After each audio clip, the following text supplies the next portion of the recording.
Hello, everyone, and hi, Anna. Hi, Grisel. How are you? I'm great. How are you? Doing well. Good, good, good.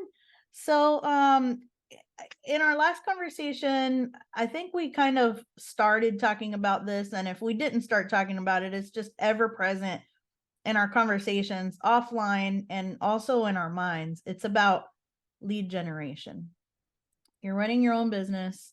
You want a consistent drip of leads. How do we make that happen? And, by how do we make that happen? It's always a conversation to try and figure out what's going to be the best way. Not only the best way for us, right?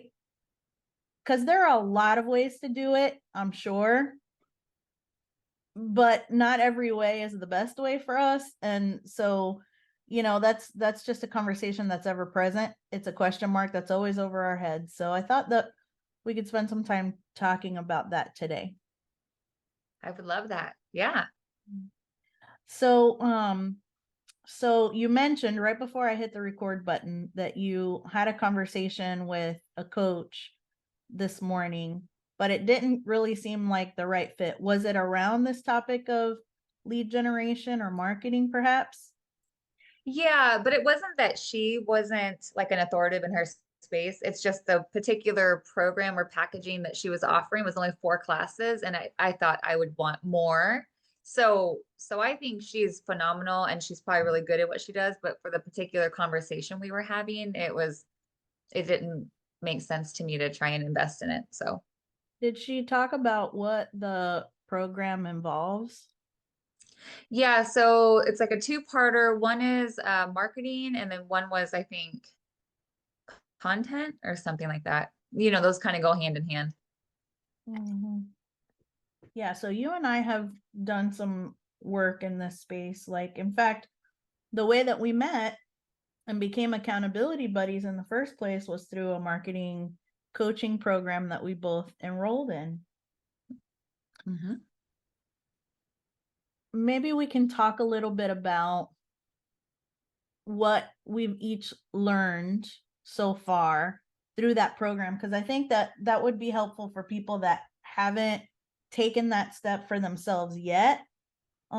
Just kind of like, what were some of the key takeaways for each one of us around, marketing? Because I don't know about you, but I do not come from a marketing background, a sales or marketing background. I'm good at my job and I can do that all day, every day. But as far as getting the right message in front of the right people, how to do that and how to leverage that so that I can scale my business, that's something that I'm still on the learning curve about. Yeah, I feel that way as well. Yeah. So, what I want to kind of put the ball in your court and ask, what were your main takeaways? Like, what did you learn? What have you learned so far? What's worked for you in terms of marketing, or what's been some important things for you to keep in mind as you've been working in your marketing efforts for your business? I think the biggest takeaway, and I don't think I mean, this is just from all the years of doing this, not from that program that we met in, but just getting out of your head, right? Like if you post content, don't overanalyze it. Just put it out there. If it's with your authentic voice, then put it out there, you know? Um, if you're doing a video, don't worry about the little things of how something might look or sound or I mean, at the end of the day, we're all human. And as much as we want to provide quality content, it doesn't have to be perfect. And so when we can release the idea of perfection, we get to really show up in our voice in our way. And the people that will align with us most will fall into that comfort of whatever it is, the messaging that we have for that day or that post. What about for you? Yeah. Yeah. Well, so this is on my mind right now because I might have mentioned here in one of our previous conversations or offline to you that I am considering hiring someone to help with marketing, right? And that conversation that whole topic has now jumped up to the top of my priority list. Okay. So what before, so that's like a step, that's like 3 steps down the line from where I was a few years ago, right? What have I learned about marketing so far is, number one, I had to become very clear on who my ideal client is in as much detail as possible. I had to know who that was. I had to, in that, knowing who my ideal client is, I have to really know what is it that's keeping them up at night. What is their biggest challenge that I can help them with? And not only what I can help them with, but what I love to help them with, that I know that I can help them successfully. What are those challenges? And what is it that they really want? And can I help them achieve that, what they really want, right? So I had to know that first and weave that into everything that I have out there already, like my LinkedIn profile, my website, everything, right? Then so that was a whole big old piece, right? To a big chunk to bite off, is really understanding that. And it wasn't like an overnight discovery. I had to work with quite a few people to really hone in on who that person is that I love to work with and that they get the most success out of working with me. And what exactly are their challenges and what exactly is it that they want? I had to learn that over time. So once I knew that, and like you said, authentically share that in written form, in videos, and in other content that I put out there, now it's a matter of, okay, well, how do I get this content in front of those people? And that is, for me, it's been in different ways, mostly with networking. Because if my network partners understand exactly who I'm helping, what it is that I help them accomplish, what problems I help them to solve, if they understand that, then they're kind of like a sales team for me out there looking for those people that they can refer to me, which is awesome, but it results in an inconsistency of, referrals and clients, right? And what I'm ready for, and what I think most of us want, is a consistent pipeline of people that are experiencing the challenges that we help them solve and that are ready to get support for it, right? To solve those problems. Which means we have to create consistency for that pipeline. We have to create that, right? So LinkedIn, right? Because my audience lives on LinkedIn. They're professionals. They're people that are interested in their career. And that's what I help them with. Like you, right? Our clients live on LinkedIn. Our prospects live on LinkedIn. So how do we leverage LinkedIn to create that consistent pipeline? And one of the things that we learned is it's by expanding your network on LinkedIn with people that fit that quote unquote profile of your ideal client, right? And that's where I have jammed up a little bit, because it requires diligence to find those people, to send them connection requests, and then to develop relationships with them online so that they know, like, and trust us, right? And they'll want to have a conversation around how can we help them to solve their problem. So anyway, that's what I've learned. I've learned how to identify the right person, how to put my messages out there that speaks directly to them, not to anyone else, but directly to them. And that referrals from network partners are great, but we have to create consistency in building our pipeline so that we have consistency in our clients, like the number of clients that are waiting in line to work with us, and ultimately for our business, so that we create consistent income for our business and create a way to scale the business, right? So that we can meet our financial goals. Anyway, that brought me to this point where I'm at now, is considering to hire someone to help with that lead generation on LinkedIn. That's where I am.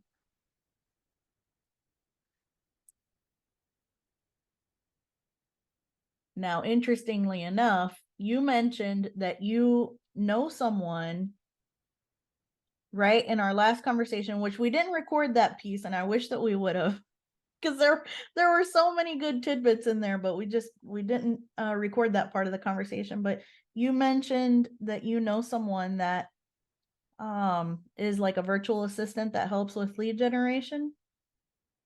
Yeah, so I don't know the person directly, but like a friend of mine knows her. Mhm. Do you know anything about what that person does? I just think that they're not local, they're not national. And then I think they just have an agreement that every couple of hours a week or whatever that person can fit into their schedule, they just get on and they just message people on behalf of my friend. And then she helps funnel people to my friend. So she's taking the legwork out of sitting behind the computer, trying to reach out to people, researching like the profile. Now, naturally, this particular part is for LinkedIn that I'm talking about, because if you're on Facebook or Instagram, it's a little bit different of approach. But on LinkedIn, you can go for you and I and look for particular professions or level of career and then send a message request, right? So it basically takes like frees up the time for my friend to actually have the conversations rather than spend the time looking for people to have the conversations with. Mm-hmm. Mm-hmm. I don't know about you, but I get flooded. My inbox on LinkedIn gets flooded every day with people reaching out and saying, "Hey, do you want to, outsource that part of your work and give that to a team of people that can help you get X number of meetings scheduled every day with the right person and this and that." I get so many of those and I always delete them. I just Mhm. wasn't ready to have that before, but I am now. So there has been one so far that came through in this last week, and it goes to show how timing is everything, right? When we're reaching out to people on LinkedIn, there are people that are like, yeah, I could use that, but not right now, delete. Right, and then there are other people that are just like, ooh, okay, I do need that and I'm ready for it right now. So yeah, I want to have a conversation with you. Like we're always going to even when we're doing this effort on LinkedIn, reaching out to people, just letting them know who we are, how we help. There are going to be it's like a numbers game, right? Because there are going to be people that are not interested at all, some people that are interested but just not right now, and some people that are interested right now, Yeah. right? Mhm. And they happen to get me when I'm interested right now. Mhm. So I replied to one of them and I'm about to schedule an appointment to have a conversation. But one thing that comes, and are you like, is this on your radar at all? It's really funny that you're talking about this today because I literally, like after we get off our call, I was gonna reach out to my friend and be like, "What is your contacts information so I can like have her come on board for me?" So yeah, that's been on my radar a lot this week because I feel like it just takes so much time to do this part of the process, and it's important, but it doesn't feel fruitful, you know? Mm-hmm.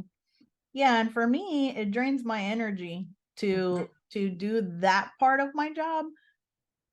It is an essential component of our job as coaches, as solopreneurs who are, trying to grow, scale, and maintain, a business. We do have to engage in marketing. We have to engage in lead generation. But as we've talked about before, we've been burned in the past when we've hired coaches or whoever else, supporters, to help us in something that was crucial at the time, And then for whatever reason, that help kind of fell flat. It was an overpromise and underdeliver kind of situation. And I really don't want to be in that situation again. so so there are some things that I'm considering, right? Like what are the important things that I need to be looking at, that I need to be asking about, to make sure that I don't just take their marketing message at face value and say yes to another letdown, you know? Yeah. So maybe we could spend a little bit of time talking about that today. Okay, yeah. I think that one of the most important things is when because I've been, like I was saying right before we got on the call, I've been just receiving so many invitations to like webinars or like case studies or like, what else do they do? Like 5-day workshops or, it's just that time of the year. And some of them I'm like, oh, that's kind of interesting. And others I'm like, no, like you could just tell right away. And so one of the things I've hopped on 2 calls with different coaches just over the last like 3 weeks. But one of the things that I do is before I get on the call, I make sure I have like a couple of questions I've written down that will help me laser focus the conversation. Because naturally, as people, we want to have a conversation with someone, and the conversation can seem interesting or intriguing or like a little seducing in the way of like, I can help you get to this amount of money in so much time or whatever their promise is. And so when we're caught up in the moment, it's like we forget what we want, right? Like what is it we're looking for with that person? So what I think is a great idea and what I do is I write down a couple of questions like, like what is your success rate with your clients? How often are they reaching the goal that you're committing? And I always tell them like, I know that you're not responsible for like what they've done, but overall, if a coach is pretty successful, that goes to speak that they're teaching and caring about whatever it is their members are like implementing and using, right? So that's one question I ask.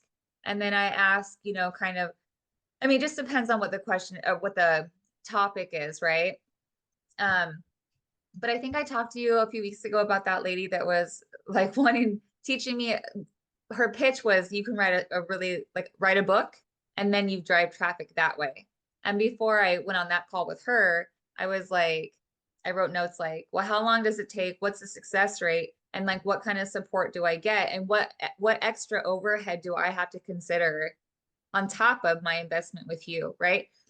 Because oftentimes we hear coaches, and this is something I learned when I first started being a coach, which is their delivery is this, and this is the value of it. But then you get into the program and they're like, well, you have to have Kajabi, or you have to have Teachable, or you have to have some other kind of resource to help implement the things that they're teaching, right? Which is something that I did not consider before. So a lot of times my questions now are, one of my questions is, what other overhead do I need to consider for this program, right? Because when we can approach it from that angle, number one, you're arming yourself with realistic numbers. And two, you're able to pull yourself out of the fun of the conversation with the person. Because, like I said, we enjoy having conversations with people. That's just what we do, and helping people and learning from them. But when we're caught up in the moment and it's supposed to be like kind of a role reversal where we're not the coach, we're like the student, that it's like, oh shoot, I forgot when we hang up, it's like, I forgot to ask this and I forgot to ask that. Or you dive in and think this is awesome. And then when you get in, you're like, did not see that coming, How do Mhm. you prepare yourself for conversations like that? Or what are your thoughts on that? Well, I haven't, but because I haven't had a conversation like that before. I've in the past, like, how you mentioned about hiring coaches. In the past, after I got burned by a coach the first time, which was the first coach that I hired.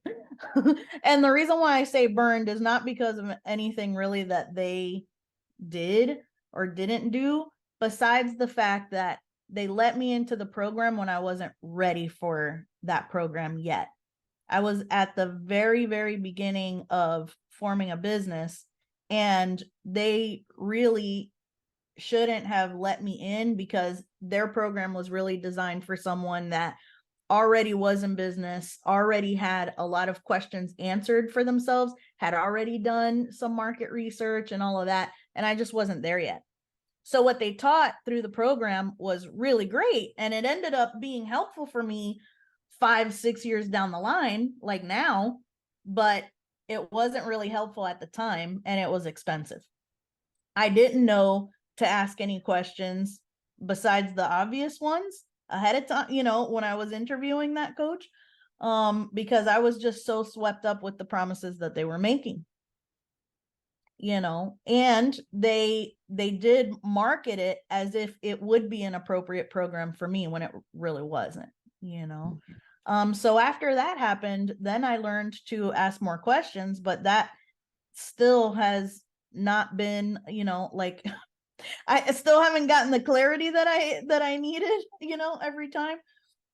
But anyway, shifting from that and now looking at potentially hiring a virtual assistant or a lead generation assistant or something like that. It's kind of why I wanted to have this conversation, because maybe it would be helpful for the both of us to, and for people listening, to brainstorm together around what are some good questions to ask them when we're looking at getting some help with generating leads. So I'll tell you what some of the things that roll around in my mind, as I'm thinking about this. So one person reached out to me asking if I would like to have marketing interns. And although I haven't had a conversation with them yet, oh my God. Okay, hold on. Although I haven't had a conversation with them yet, they have given me a little bit of information in their messaging that it is, you get a marketing intern, you mentor them, and they carry out the marketing work for you. Don't know how I feel about that. Me personally I'd rather work with someone that already is an expert in marketing. They already know what they're doing, and they just need to gather the information from me so that they can now independently do that work, right? Mm-hmm. So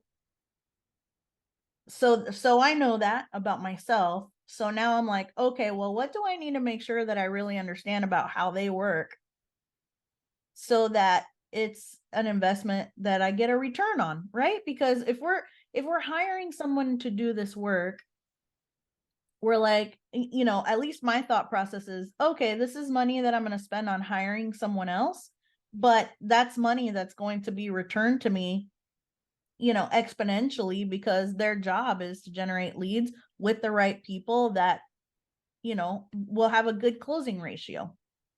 Yeah. And that closing ratio, I guess the industry standard, if we can call it that, is around 30%.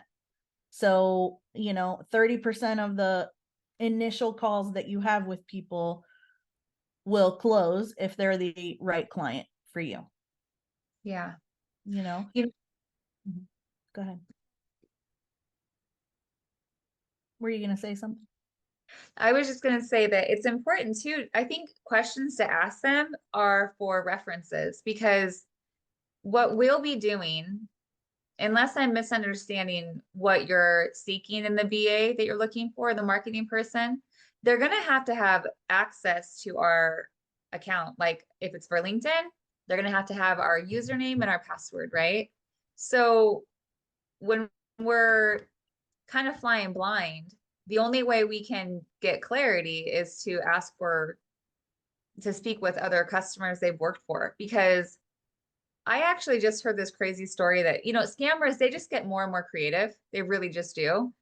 And the best thing we can do is arm ourselves with, like, if a VA says, I don't have any testimonials or any like referrals for you, I think it would maybe be a good idea to maybe move on, because what we don't want is for someone who looks like they're perfect on paper, but their intentions are not good, right? And they get to the point where they're so like they're like con artists. Like they seem like they care, they're answering their questions correctly, they're saying all the right things, and sometimes it's just not what it seems. And you hear about people finding themselves in a really crappy position because they thought they could trust, or it seemed like they said all the right, like I just heard of a story that there was a person who was scamming people, and the way he was doing it was, you know how if you do an open house uh nowadays, sometimes you can do like a virtual realtor. So you can get into the home. I forgot what the company is called. And it's not the company's fault. I'm not saying the company is at fault, but this person figured out a way to hack into the company and then let a person into the home as though he was the owner of the home. And they were, you know, anyway, long story short, like he ended up taking a couple of $1,000s from the person thinking that it was legit, but it turns out the person had no rights to the property, and but because everything was online, there was no consequence for him because you couldn't even find it. Couldn't, maybe it wasn't even a he, I don't know. But what I'm saying is there was no way to track the person, but everything that person was doing was, it sounded legitimate, asking the right questions. you know I mean, he somehow got access into the home to where the person could go view the home. And anyway, my all that to say is that what I would encourage anyone to do when they're looking for a VA is to really be mindful of what level of um, confidentiality, I guess, you're going to allow them to have, like your account, your information, things like that. And even though LinkedIn is like not really linked to any like bank account or any kind of information like that, it's still important to be careful because sometimes people just have bad intentions, but they're brilliant. And so they can take one little piece of something, a little piece of information, and take it and find a lot more. Mhm. Yeah, that brings up a really interesting point, because another thing that I work, so like so far I've been doing this work myself, and I work really hard to establish a trusting relationship with any new person to my network, right? Like I try to be really transparent with my intentions and my heart with them. Because whether or not they need my help, maybe they know someone that does, or maybe they don't need my help right now, but maybe they would later. And I just want them to know that I'm a resource that they can trust, right? Yeah. So I've been very intentional about, to the extent that we can develop relationships online through something like social media, I've been really intentional about that. So you're right. If people have access to our accounts, they also have access to our contact list.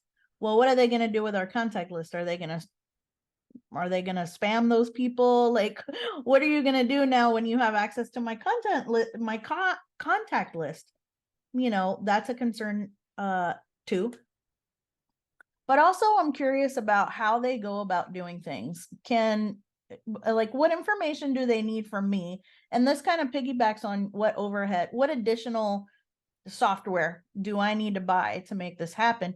This idea kind of goes along with that. What information do you need from me to be able to do this effectively? So you're marketing that you can help people accomplish these outcomes, but what information did you have from them ahead of time so that you can do that? Right? Were you able to help only this many people accomplish those outcomes? Like, are your success stories coming from this many people, or are they coming from everyone that you've ever helped? Right? And what's the difference between everyone that you've ever helped that got mediocre results and the people that got great results? I'm Yeah. going to write that down. Yeah. I think that's a great question. I think that you know, another way you can ask that similar question is, well, how many, and I just will say this, I think on LinkedIn, it's pretty secure because if you think about them trying to siphon our contacts and then like use it for their own gain or to give to some other client of theirs, it's not actually that easy because whoever it is, they have to accept the connection request before that person can even start talking with them. So I feel like LinkedIn is pretty good, like a secure source for this type of conversation. But I think it's important to ask the person, like, um, you know, I'd like 200, connection requests sent out in a week, as well as like 100 messages going out. how long will that take you? Like, how many hours would that take you to achieve that in the week, you know? And then be mindful of that, because I think one of the things, if I remember correctly, I think my friend paid her person by day. So like it wasn't like a weekly or an hourly, it was a day thing. And I think the VA was working like only like an hour a week for her. I mean, I don't think it was very much, but my point is that being mindful of what is it you're expecting of them? Like what goals would you like them to achieve and how much time would it require from them? You Yeah, and know? also what kind of communication are they having with people? Like, is it just the initial find the right people, send them an invitation to connect with a note, because we know now it's always better to send a note so that people are aware of our intention before they say yes to us Yeah. to be part of our network on LinkedIn. To do that, how long would it take to do that, plus any follow-up messaging that we need them to send?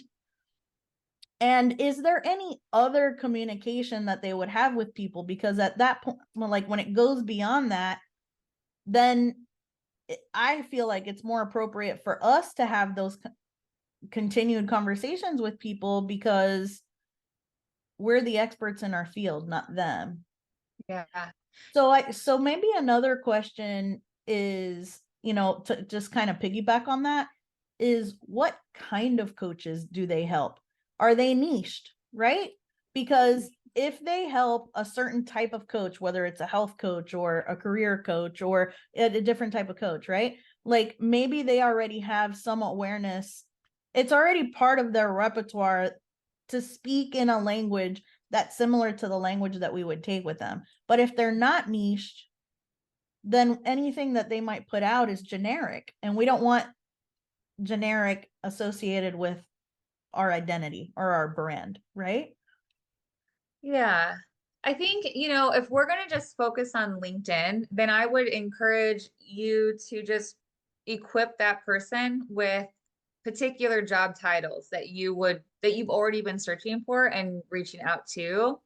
And then also just what I was thinking about doing with my person is just giving her what I do, like copy and pasting what I do and giving it to her and asking her to just send this message to the connection request and this message to the follow-up people. And then the beautiful thing about LinkedIn is we will see the whole messaging. So when the person says, yes, I'd like to have a call with you because I'm really burned out or I'm looking to change careers, but I don't know how, we're going to see that. And at that point in time, because if you're very clear with your person, like I only need you to do a connection request and then send this follow-up message.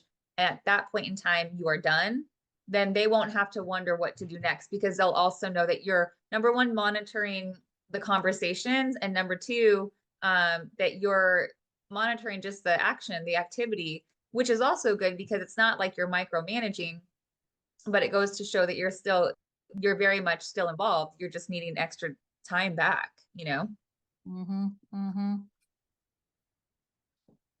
Yeah. So based on this conversation, these are the questions that I kind of have jotted down. What other overhead do I need to have or consider, for this to be successful? Mhm. Um, can I speak with previous customers with success? Mhm. Confidentiality with contact list, like maybe not confidentiality, but what are you going to do with my contact list? Like, do you have some kind of boundaries or something already in place for what you won't do with them, or what you Mhm. will do? Just curious about that. Well, and I would almost go as far, I mean, I always have my people sign contracts with me. You can have her sign a contract saying that she will not breach confidentiality, and then and just very detailed outline what that looks like to you. Mm-hmm. And if they are, I mean, I'm sure like the right person will have no problem signing that. Mm-hmm. What information do you need from me to do this successfully? Do you need a process for me, or do you have your own process? Like how does that work? How many hours will it take to send out X number of connection requests and follow-up messages? Are you niched to a specific type of coach? And what is the extent of the communications that you have with people? In other words, and also, how do conversation requests, how do conversations get handed over to me? Yeah, I love that. Okay. Well, now I feel better about, and I'm sure more questions are going to come up, but just ahead of time, before having any experience talking with anybody about this, I feel better having some questions. Well, and I would almost premise the whole conversation with I mean, unless you're gonna change platforms, I would almost start with, are you familiar with LinkedIn? Yeah. Because they're gonna need to know how to operate that to make sure that they're not gonna, I don't know, just so that they know how to best use their time and abilities so that it serves them as well. Because we don't want them wasting their time either, you know? Right. Yeah. So I did informally a while ago talk to a VA, a virtual assistant, to ask about her process. So we were taught to grow our network by sending invitation requests that had a message attached to it. And then send a follow-up message when people accept, right? To begin developing that relationship. We also were taught about content. That's kind of what you were talking about earlier, just finding your voice and putting content out there that speaks directly to our ideal client and not worrying about it being perfect or anything like that, but just letting them know who we are and in kind of snapshot kind of ways, show them who we are, right? That kind of nurtures our network, and especially the people that are interested hopefully will see that content and start developing, a feeling about us, and then when they're ready, they'll reach out and have a conversation with us, right? Those are for the people that are not ready, right? They're interested, but they're not ready right now. But there are some people that are ready right now, which is why, asking them, hey, this is what I do. Are you experiencing this? If so, I'd love to talk with you. With that follow-up message. Anyway, that's how we were taught to do things. And I like that method. I do like that method. Now, when I was talking to another virtual assistant and just kind of and actually I was like pre-interviewing her for a client of mine that needed that kind of help. So that's why we had that conversation. I wasn't thinking about her for me, but I was thinking about her for him. Anyway, what she told me, she takes a different approach. She uses the person sales navigator and she sends people InMails and invites them to connect through InMail. So if they're interested in the offer or in what the person is selling, then that person will, connect, be part of the LinkedIn network. And I felt like that was a different approach. She said there are some people that respond and they are not very happy with that, because it feels very spammy and all that. But that's why you have a virtual assistant, because the virtual assistant is kind of like that firewall between you and those people that are just not interested at all, which I really appreciate that part of it too. Because they are not emotionally invested, they're not going to slow down because of messages like that, or someone like you or me or other people out there in the coaching space that might be very detrimental to us when people are just like, no, what are you doing? I don't like this. I'm curious to know what their processes are too, not because I want to know, because I want to do it myself, because I'm ready to have somebody else do this, but it has to feel, the way that they go about doing this has to feel right to who we are. So I think another question was born right there.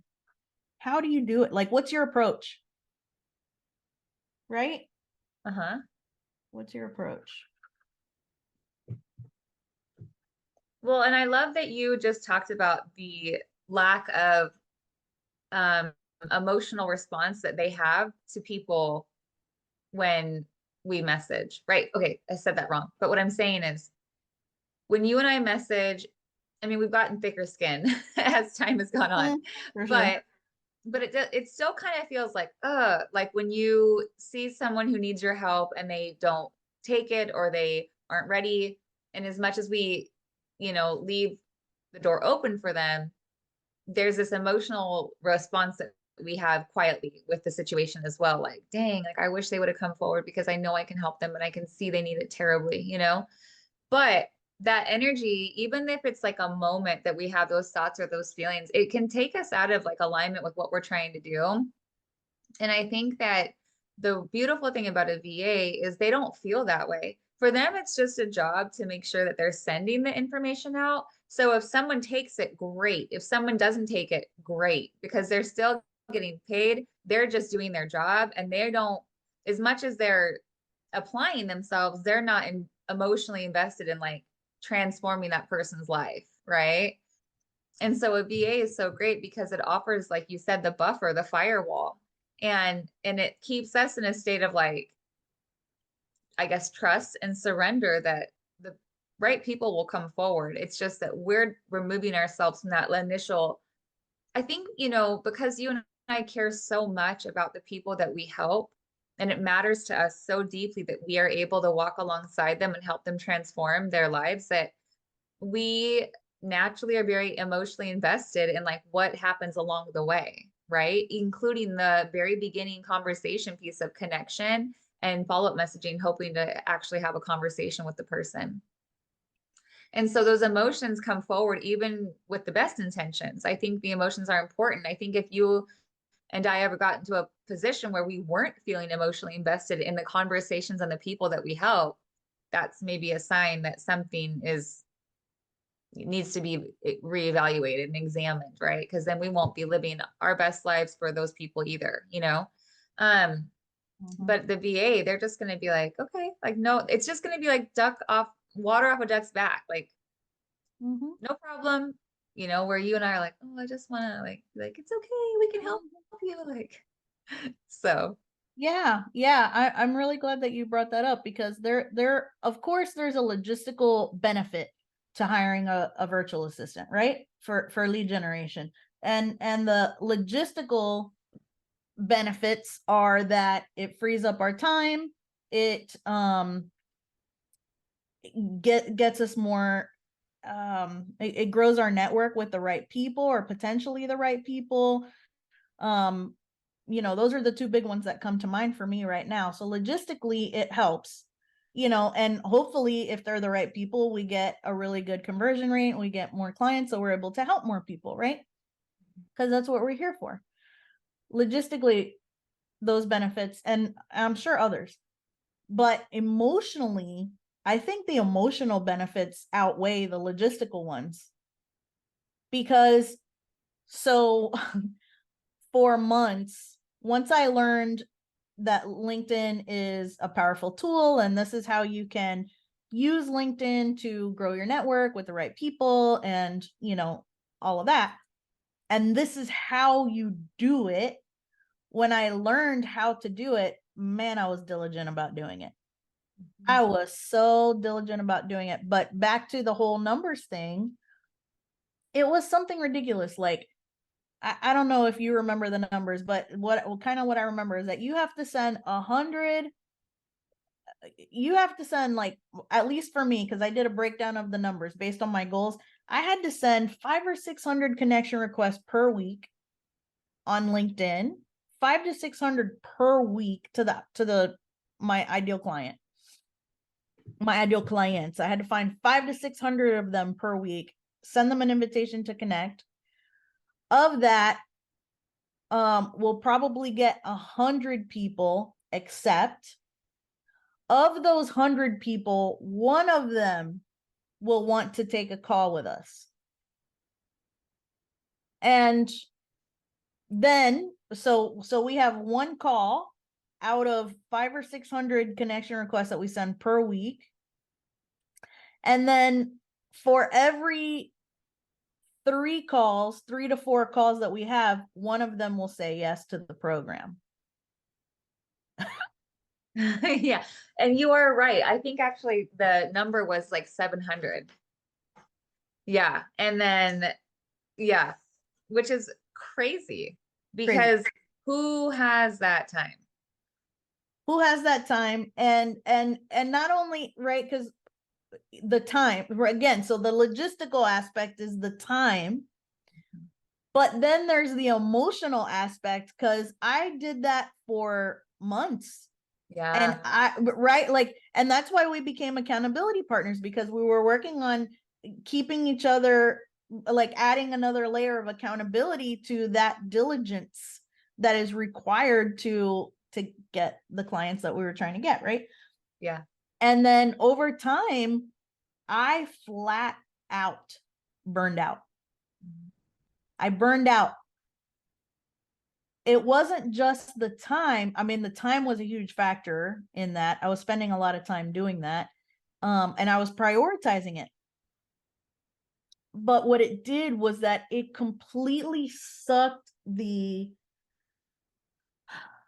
all of the emotions and the excitement that I need to have inside of me in order to do my job well with my clients. Yeah. So emotionally, I think the benefits of having a virtual assistant help with lead generation are maybe even more important than the logistical ones. Yeah. The logistical benefits of having, like, the emotional benefits are huge, because man, you can wear yourself out, especially if you're not the kind of person like me. I'm not the kind of person that I can do repetitive things like that. It just, it kills me. Yeah. I agree. Well, and it's like, imagine knocking on a door and no one's home, and you go to the next house and no one's home, and the next house and no one's home, and the next house and no one's home, and you go down all these streets and all these doors and no one is home, and you're like, is anybody out there? Is anyone home? Because right now I feel like it is so quiet, and that takes a number on the mental strategy too. Like, that is when mindset becomes so important, which is another level and layer of why you and I were so good together, because we both were hitting it really hard like that. And it just seemed like on the weeks you were feeling really exhausted, I was able to really encourage you. And then opposite, when the weeks I was feeling really exhausted, you were able to encourage me. But without that person to be like, this is just the way it is sometimes, like, don't give up, keep going. I've also experienced that, like, but then I had this really cool thing happen, and that motivational encouragement. And then to remove that level of mindset challenge, because again, the VA is literally there. They know that their only job, I mean, not maybe the only, but one of their things that you've asked of them is to just do that. And really, at the end of the day, with all the different types of employment opportunities that there are in the world, to be able to sit behind a computer and just send one message over and over and over again to 100 people, or one follow-up message over and over, they're not going to care that the person says yes or no, or answers or doesn't answer. They're just doing their job. And so for them, the energy is neutral. And it may even be joyful, because maybe it's a person that's been looking for work for a long time and hasn't been able to find it. So they're just happy to have an opportunity now. And then that energy goes behind it. But they're not going to have negative energy, because they're not invested on if the person responds or answers or books a call or whatever, right? And so then we get to preserve our energy for that part of it and show up with that enthusiasm. Because I feel like there was a couple of times that you and I had calls in the beginning with people, but it was like we were so drained from the rat race of like sending a message out, like trying to book the call. And then finally, when it happened, there were a couple times I feel like you and I both spoke about, like, it just wasn't the best call. I didn't have the best energy with the person. I don't know what the problem was, if it was me or them or the timing or what, but it felt like lower level vibrational energy, right? And then I really believe it's because we were just really hitting it hard, which is why you and I have really shifted how we show up on LinkedIn and the feelings behind it, right? Like we feel inspired to show up, we show up. If we don't, we don't. But we do need that piece of consistency with connection and messaging. And that's so funny that you talked about the BA today, because I literally for the last, well, I think since last Tuesday, since you and I spoke, I've been very much like, okay, I need to reach out to my friend and ask her the information for her BA, because I am so ready. And we're almost at the end of the year, right? So this is another level of conversation. In 2024, how are we going to do things differently, right? I feel like you and I, in the beginning of 2023, we didn't know each other yet, but we both came into 2023 with what we know is not working. So we need to find someone who knows what they're doing so they can help us. Because if we keep doing the same thing over and over again and expect the same results, that's just crazy, right? So you and I we dove into this particular situation together. And even though, things were not as what we were hoping, we still tried something different, right? And I think as we approach, which was hire a coach. And so as we approach 2024, I think it's so funny that you and I sound like we're in the same mindset, where it's like, I'm not going to hire any more coaches right now. What I am going to do is hire someone who works for me so that I can see if that's the pivotal movement we need to get this up and running and making an impact, right? Because you and I have both declared like 2024 will be a year of big movement and progress, and the impact that we have on people, right? Like the beautiful gift that we've been given to impact others. So let's get to it. Let's do this. Yeah. Yeah. And just to kind of go back just a little bit, when you were talking about knocking on people's doors and nobody's home. So that just reminded me that of a behavioral principle. It's called extinction. And that is where you stop reinforcing a behavior. You stop providing a positive reward after a behavior occurs. That's extinction. And when you are not providing that positive reward, or if you as the person behaving, if you're not getting a positive reward, or if you're getting it but it's not consistent enough, then it slows down the behavior, and eventually that behavior dies off. So I think you and I both, at least me for sure, I know that I was, caught in that cycle where I was just, my behavior of reaching out to people, inviting them for a conversation, offering to help if they needed my help, that behavior pattern went on extinction. I wasn't getting the promised, outcome from that, and it just, and that's, I think, what led me to that place of burnout. And I think it's exactly that, because, and I call it burnout because it's like, okay, that behavior was not reinforced. I wasn't getting, a successful outcome for the time and energy, like related to the time and energy that I was putting into it logistically. I wasn't getting the outcome that I wanted, but I knew in my mind that I had to continue to do it. So then it like came, all of these negative emotions came with it, like resentment, like frustration, like overwhelmed, apathy, and all that, which definitely showed through in how I was talking about my business, how I was feeling about my business, and probably some of that even came over like into conversations that I was having with people. And I was like, no, this cannot happen. This cannot affect me like that. Another reason why having a VA, because what the rewards are for them is different than what the rewards are for us for engaging in that behavior. Yeah. So they're not going to fall into that pattern of extinction like we do. Right. It's not going to affect their mindset the way that it affects ours. Yeah. Yeah. So I think you said this in the conversation last time when we weren't recording, that if you ask a coach if they could go back and do things all over again, right? Like a coach that's been in coaching for a long time. If you ask them what would they go back and do differently, if they could do it all over again, they say to hire some help sooner. Yeah. And I definitely see that right now. Like that is so true. I wish that I would have gotten to this point sooner. Mm-hmm. But everything happens for a reason, right? Everything happens at the right time. I think that if I would have tried to do this sooner, it would have been like signing on for that coaching program that I talked about earlier when I wasn't ready for it. Yeah. I think that I had to, it was necessary for me to go through this learning curve to learn who is my ideal client, how to message to them, and all of that, so that I can then turn that part over to someone that could just do this repetitively. Yeah. Well, and I think it's a level of teachability. So now you've allowed yourself to learn how that looks and what that conversation sounds like. And then you'll be able to coach your VA to where they're in alignment with you and your messaging, right?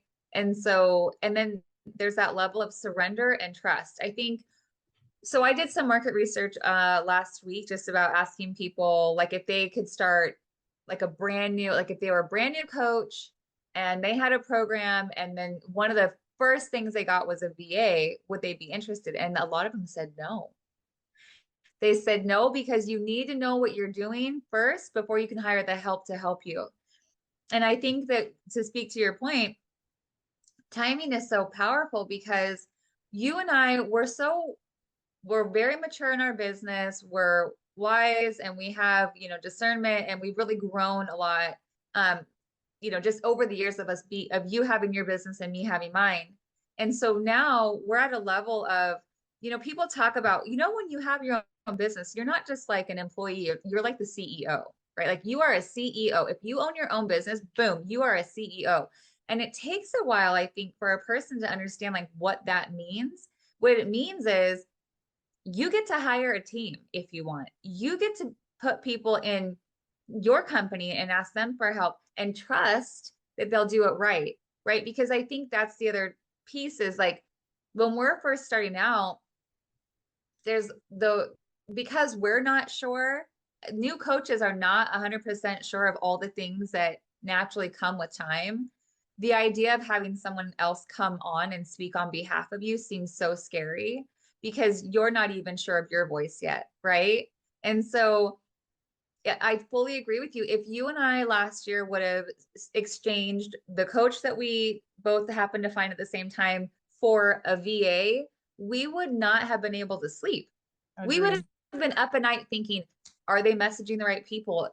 Are they coming across like I sound? Are they offending people? Because at the end of the day, our names are tied to whatever it is. And so we would have been just so worried and restless for a whole different area of struggle, right? But now, And we would have been paying for something that probably wouldn't have been as successful because there were still some things that we needed to figure out that it's not their job to figure out for us. exactly, We needed to exactly, figure that out.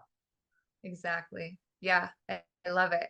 And so my point is now is thinking of a VA, like I don't have any fear around whether or not they'll speak on my behalf appropriately, because I will equip them.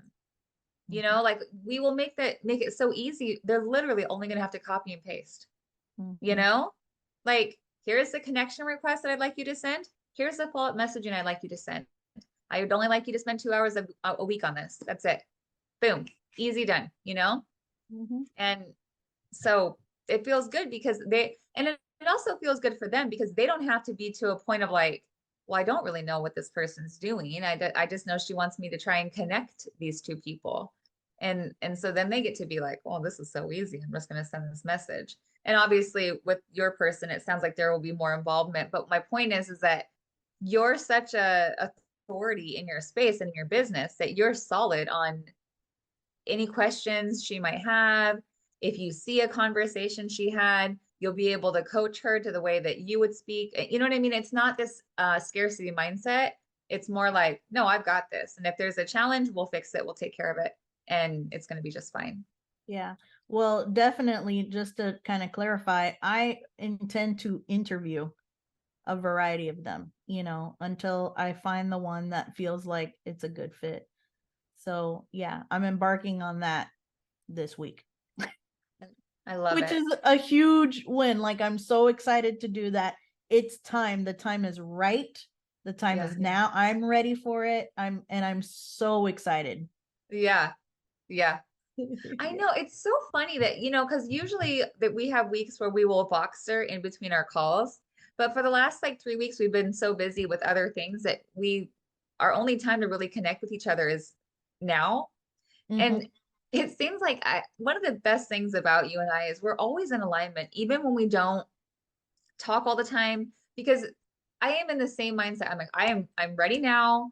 I'm like ready. I'm taking the bull by the horns. Like it is time for a change. I'm excited for it. I'm like, I just can't wait to be like, even though I'm not trying really hard with this particular area of connection requests, like it will get done and it feels good. And it's just, you know, I Mhm. don't know. I'm with you. It's hilarious that you're like, I'm ready. Because I'm like, I'm right there with you. Yeah, yeah, yeah, yeah.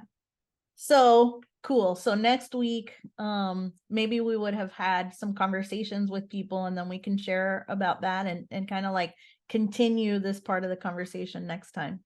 Yeah. I think that would be great. Yeah. Okay, cool. And by the way, I know that one of the things that you mentioned in our last conversation was that you were going to work on sending, like getting back on the train of sending out connection requests on LinkedIn and things like that. You inspired me to do the same thing. So I started doing that at the end of last week and early this week too. Nice. Yeah. Good. Yeah. Very good. Yes. So thank you for that. Of course. Yes. Thank you for everything and always just having great conversation. Likewise. All right, so let's go ahead and wrap this up. I think we went a little bit over time today. I hope that's okay with you. But thank you, Anna. I really and thank you for the inspiration to write down some questions because now I feel armed. I feel so much better now about going out and having these interviews with VAs. Like, thank you. This was Yes. really helpful for me. And I hope it was helpful for people that are listening too. Yes. Yeah. All right. Well, you enjoy the rest of your week. I'll see you next time. Okay. We'll talk to you later. Okay. Okay. Bye. Bye.